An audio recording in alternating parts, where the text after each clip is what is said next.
યમના રાસમાં એક ઈસા oil પોર્ટમાંથી America સેના કરેલા મોટરનો હવાઈ હુમલામાં ભારે જાનહાનિ થઈ છે કે હુમલામાં કે ઓછા 74 લોકોના મોત થયા છે, 171 લોકો ઘાયલ થયા હોવાની માહિતી યમન સક્રિય હૂથી વિદ્રોહીમાં આપીમાં હુમલાની ગુરુવારે મોડી રાતે 18 એપ્રિલ 2025 થયેલો કે સમયે આ ઘણા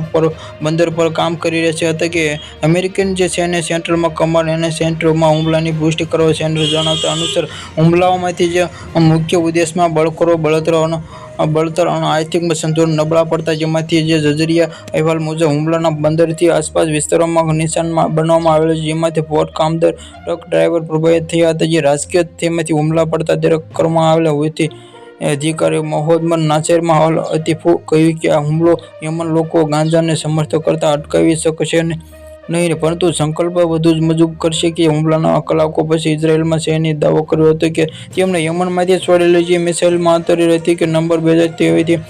હથેળી લાલ સમુદ્ર ઇઝરાયેલમાં કરવામાં આવેલી જે જોડાયેલા હોવાનું માનતા હજારો સૈનિકો કુદરતમાં આવેલી જે 57 વસ્તીમાંથી લાલ સમુદ્રમાં હુમલા બંધ નથી થાય તેમાંથી સૈન્ય કાર્યવાહી ચાલુ રહેશે. યમન રાસમાં ઈસા બંદર પર થયેલા હુમલાના કારણે જેમાંથી અર્થવ્યવસ્થામાંથી કરવામાં આવેલા માનવતાવાદી સહાયને પહોંચ